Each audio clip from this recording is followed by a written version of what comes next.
Hello student, welcome to my YouTube channel education সাইডে তোমাদের স্বাগত। তো আজকে তোমাদের যারা ক্লাস 7-এ পড়ছো তাদের পরিবেশ ও বিজ্ঞান বইয়ের 1 নম্বর অধ্যায়ের যে আলো চ্যাপ্টারটি আছে সেখানকার কোশ্চেন অ্যান্সার নিয়ে চলে এসেছি। আগের ভিডিওতে আমি 1 নম্বর অধ্যায়ের তাপের যে চ্যাপ্টারটি ছিল সেই চ্যাপ্টার থেকে তোমাদের কোশ্চেন অ্যান্সার করিয়ে দিয়েছিলাম। তো আজকে আমি আলো থেকে করিয়ে দেবো। তো তোমরা শেষ পর্যন্ত ভিডিওটা দেখতে থাকো, আশা করছি উপকৃত হবে। তো চলো শুরু করা যাক। তো দেখো, এখানে আমি প্রথম কোশ্চেন আসছে যে সপ্রভ বস্তু কাকে বলে, উদাহরণ দাও। তো যেসব বস্তুর নিজস্ব আলো আছে অর্থাৎ নিজেরাই আলো নির্গত করে তাদের সপ্রভ বস্তু বলে। তারপর 2 নম্বরে অপ্রভ বস্তু কাকে বলে, উদাহরণ দাও। যেসব বস্তুর নিজস্ব আলো নেই অর্থাৎ নিজেরা আলো নির্গত করে না তাদের অপ্রভ বস্তু বলে, যেমন ঘরবাড়ি, গাছপালা, চেয়ার টেবিল ইত্যাদি।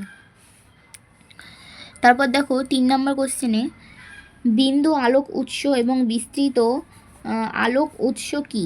তো আলোক উৎসের আকার খুব ছোট হলে তাকে বিন্দু আলোক উৎস বলে। আলোক উৎসের আকার বিন্দু আলোক উৎসের থেকে বড় হলে তা উৎসটিকে বিস্তৃত আলোক উৎস বলে।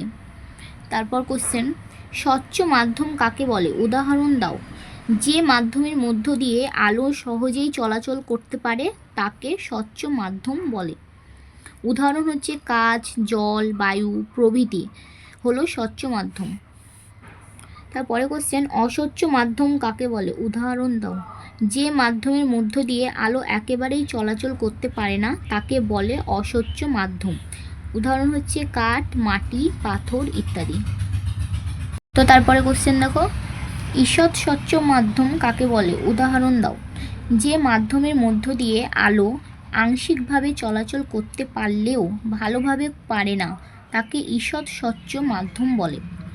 উদাহরণ হচ্ছে ঘষা কাঁচ, কুয়াশা, তৈলাক্ত কাগজ ইত্যাদি। তারপর প্রশ্ন দেখো আলো কি। আলো এক প্রকার শক্তি যা নিজে অদৃশ্য কিছু বস্তুসমূহকে দৃশ্যমান করে। তারপরে কোশ্চেন চাঁদকে অপ্রভ বস্তু বলা হয় কেন। চাঁদকে অপ্রভ বস্তু বলা হয় কারণ চাঁদের নিজস্ব কোনো আলো নেই, সূর্যের আলোয় আলোকিত হয়। পরে কোশ্চেন দেখো আলো কিভাবে চলাচল করে, আলো সরল রেখায় চলে। তারপরে বিস্তৃত আলোক উৎসের 2টি উদাহরণ দাও, টর্চ, সূর্য। তারপরে কোশ্চেন মাধ্যম ছাড়া কি আলো চলাচল করতে পারে। হ্যাঁ, আলো শূন্যস্থানের মধ্যে দিয়েও চলাচল করতে পারে।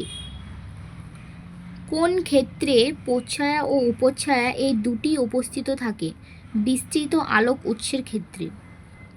তো আলো থেকে এই কটা কোশ্চেন লেখালাম। আবার পরবর্তীতে যদি কোনো দরকার হয় বা কোনো অসুবিধা হলে তোমরা আমাকে বলতে পারো। তোমরা এইসব কোশ্চেনগুলো যেগুলো লিখেছি সেগুলো পড়ে যাবে। আশা করছি এখান থেকে তোমরা কিছু উপকৃত হবে। তো দেখা হচ্ছে আবার পরের ভিডিওতে। পরের ভিডিও পেতে চ্যানেলটিকে সাবস্ক্রাইব করে রাখো, বেল আইকনে ক্লিক করে রাখো।